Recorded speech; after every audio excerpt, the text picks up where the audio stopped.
നമസ്കാരം, ഭാരത് ലൈവിലേക്ക് സ്വാഗതം. നമസ്കാരം. അതായത് SFIയുടെ റിപ്പോർട്ടല്ല, പക്ഷേ സംസ്ഥാനം ഭരിച്ച മുഖ്യമന്ത്രിയുടെ 10 വർഷത്തെ ചില കണക്കുകളാണ്. SFIയുടേതുപോലെ അവരുടെ വ്യക്തമായ ബാങ്ക് ഇടപാടുകളോ ഒന്നുമല്ല.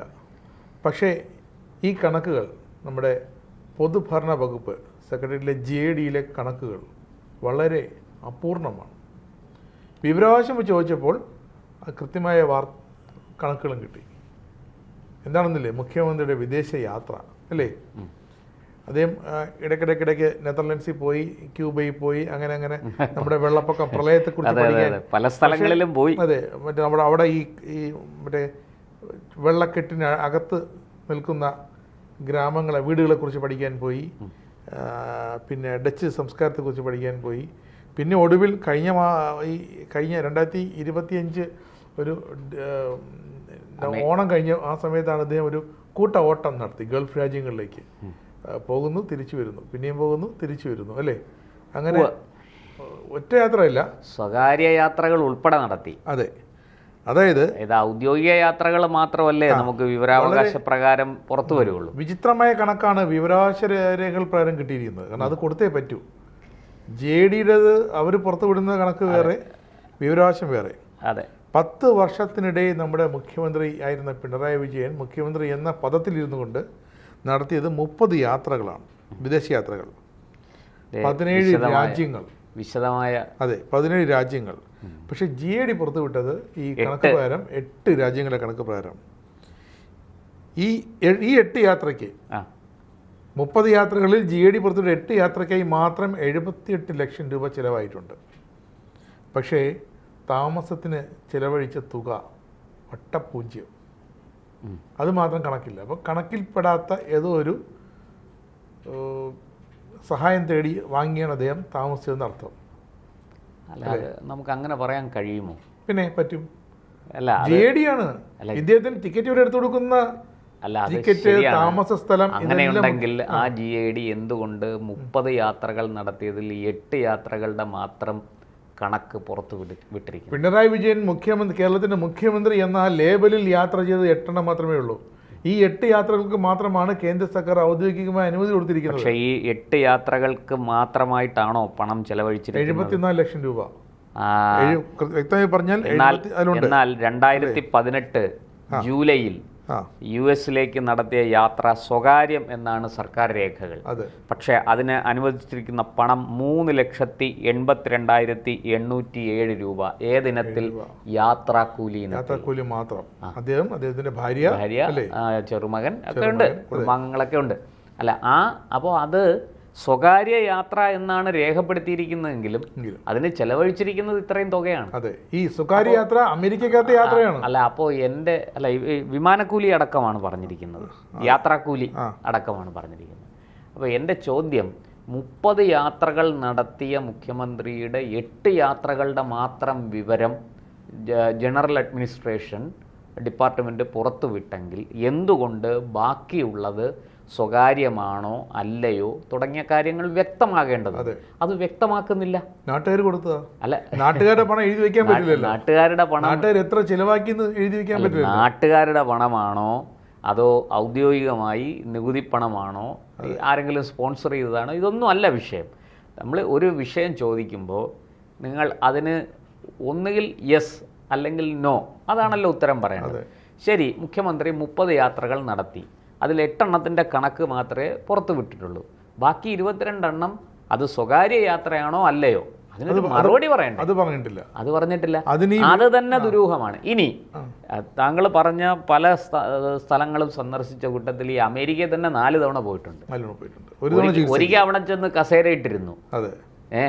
അപ്പോൾ അത് പിന്നെ ലണ്ടനിലും ഞാൻ അതിൻ്റെ രാജ്യങ്ങൾ പറയാം. US, UAE, Bahrain, Netherlands, Switzerland, France, UK, Japan, ദക്ഷിണ Korea, Norway, Cuba, Indonesia, Singapore, Saudi Arabia, Oman, Qatar, Kuwait, ഇതൊക്കെയാണ് സന്ദർശിച്ച രാജ്യങ്ങൾ.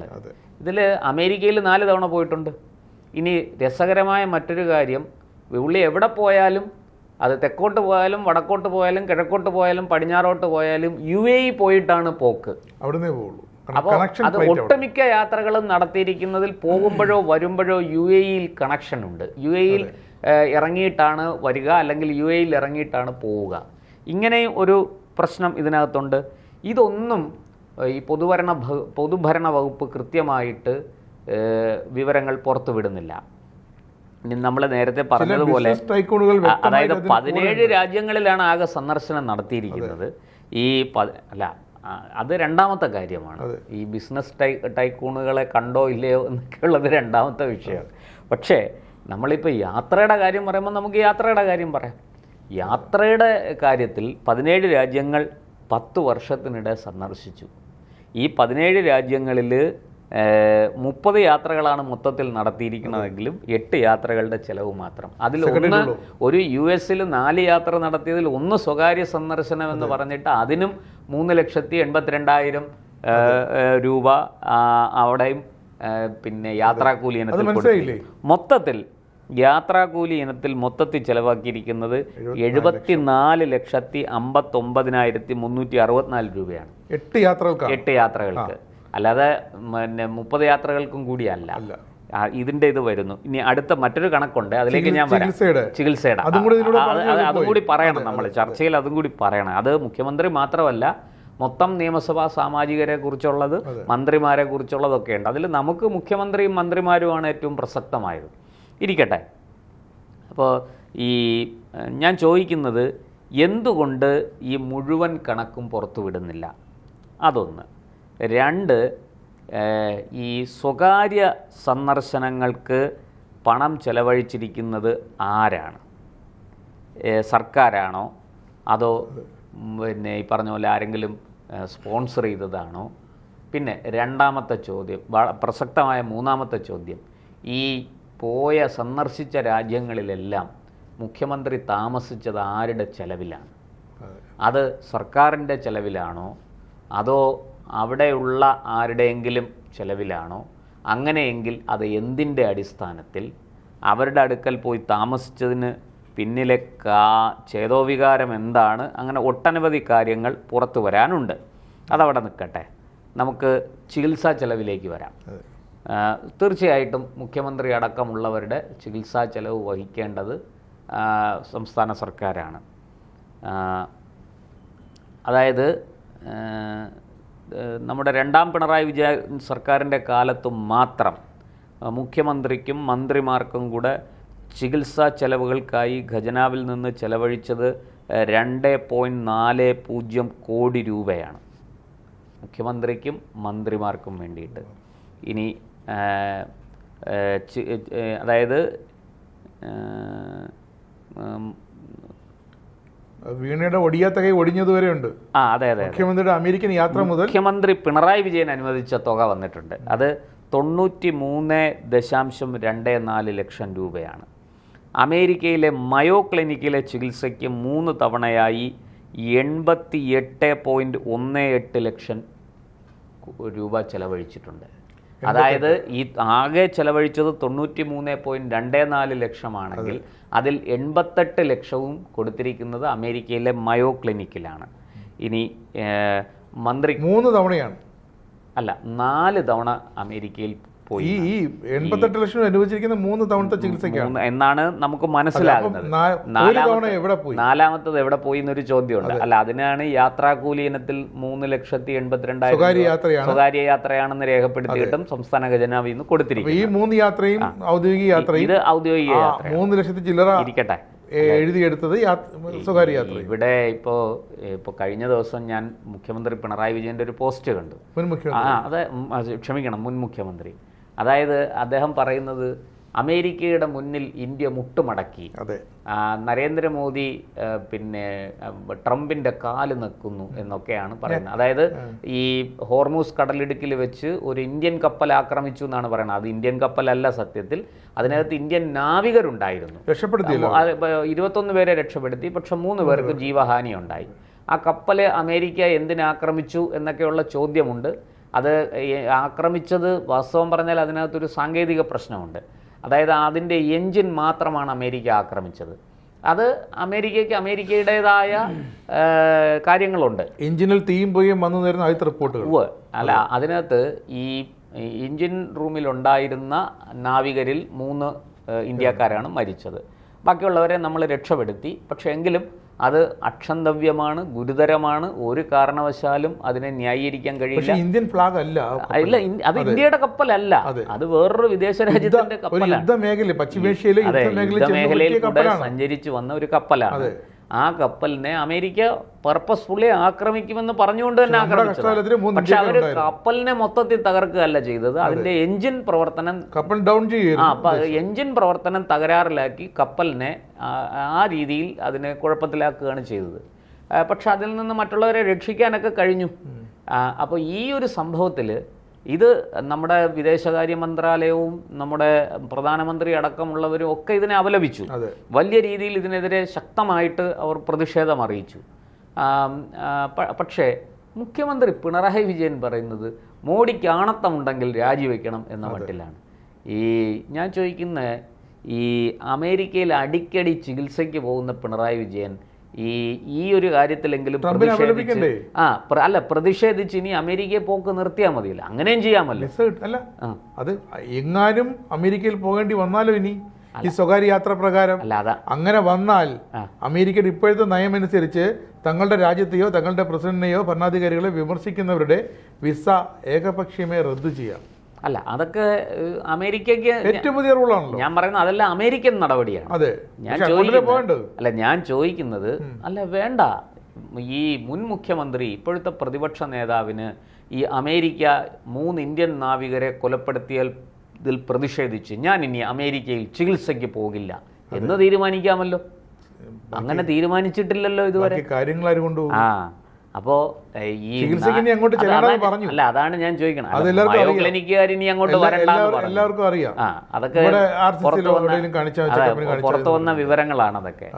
അല്ല, ഇത് അല്ല, എൻ്റെ ചോദ്യം, ഈ നരേന്ദ്രമോദിയെയും ഇന്ത്യ ഗവൺമെൻറ്റിനെയും ഒക്കെ ചെളിവാരി എറിയാൻ തയ്യാറാകുന്ന ഈ പ്രതിപക്ഷ നേതാവ് പിണറായി വിജയൻ സത്യത്തിൽ ചെയ്യേണ്ടത് ഇത് ഒരുതരം മലർന്നു കിടന്ന് തുപ്പലാണ്. ചികിത്സയ്ക്ക് എവിടെ പോകും? അമേരിക്കയിൽ പോകും. എന്നിട്ട് ഞാൻ ഇപ്പുറത്തെ ഇനിയും പോകും, മാറിയിരുന്ന് ഞാൻ അമേരിക്കയും ട്രംപിനെയും ചീത്ത വിളിക്കും. അത് ഞാൻ ചെയ്യും. ഇതൊക്കെയാണ് ഈ ഇരട്ടത്താപ്പാണ്. ഇരിക്കട്ടെ, നമ്മൾ വിഷയം മാറിപ്പോകുന്നു. അപ്പോൾ മുഖ്യമന്ത്രി ചികിത്സാ ചെലവ് ഇത്രയും.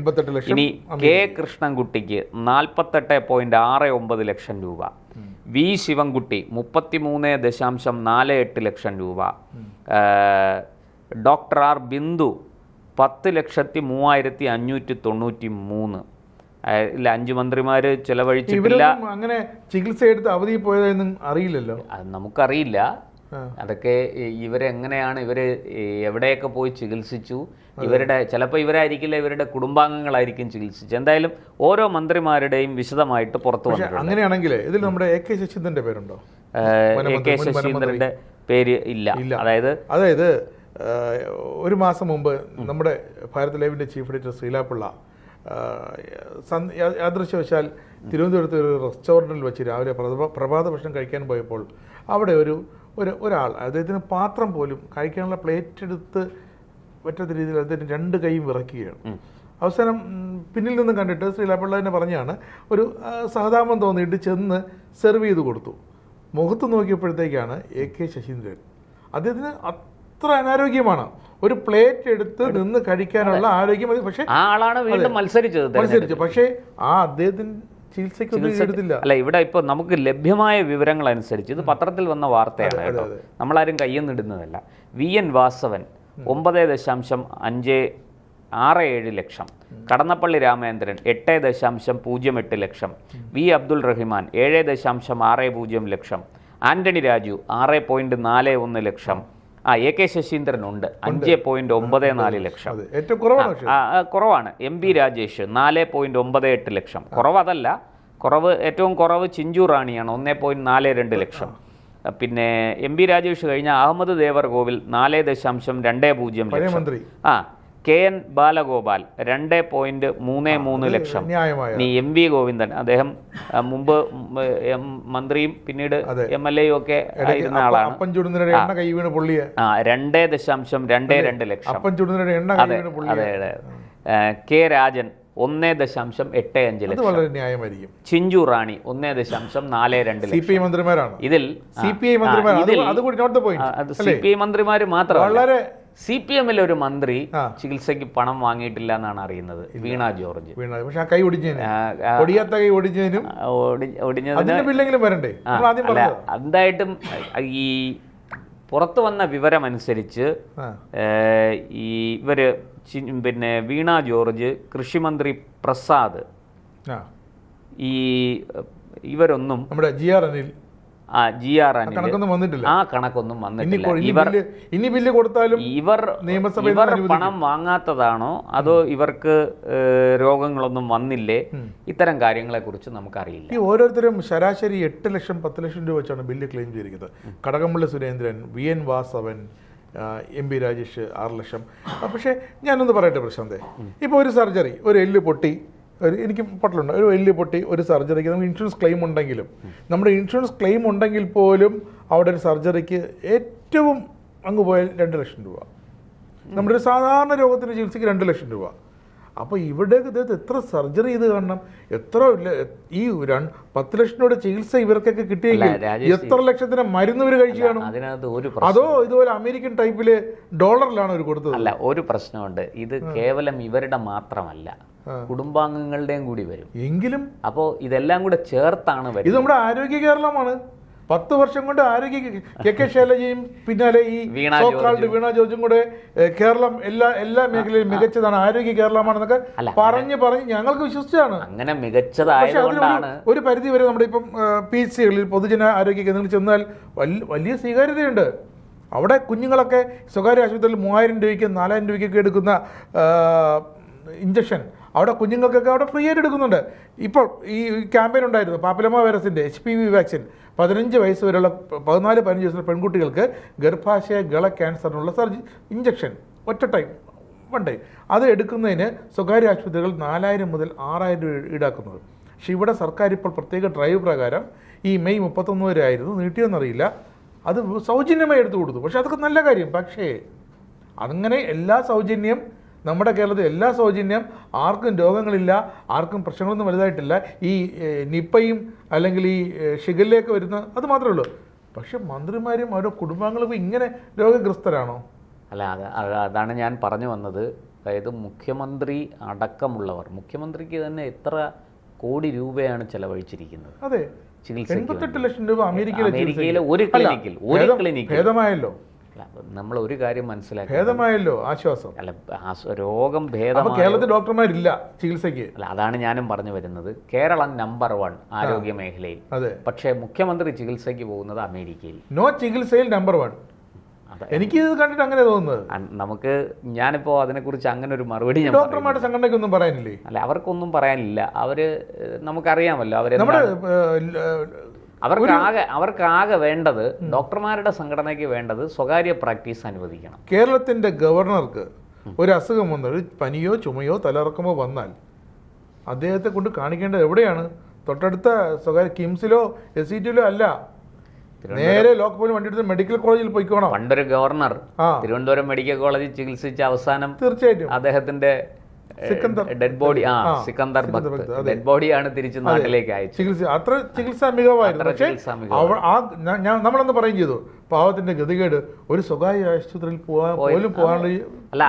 അദ്ദേഹം അന്ന് എന്റെ ഓർമ്മ അല്ല, പ്രോട്ടോകോൾ മാത്രമല്ല, അദ്ദേഹം വലിയ ആദർശവാനായിരുന്നു. അദ്ദേഹം ഒരിക്കലും ആ ആദർശം വിട്ട് പെരുമാറിയിട്ടില്ല. അദ്ദേഹം ഈ ആരിഫ് മുഹമ്മദ് ഖാനെയൊക്കെ പോലെയുള്ള ഒരു ഗവർണറായിരുന്നു.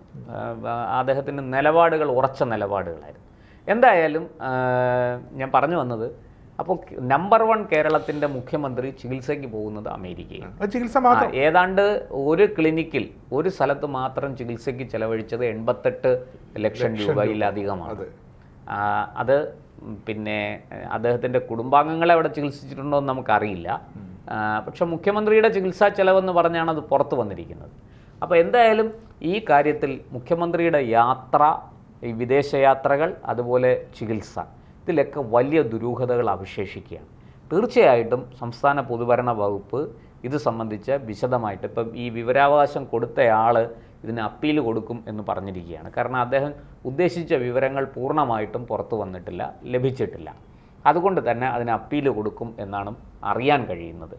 എന്തായാലും ഇത് സംബന്ധിച്ച ദുരൂഹത നീക്കേണ്ടത് ഈ ജനറൽ അഡ്മിനിസ്ട്രേഷൻ ഡിപ്പാർട്ട്മെൻറ്റ്, പൊതുഭരണ വകുപ്പിൻ്റെ ചുമതലയാണ്.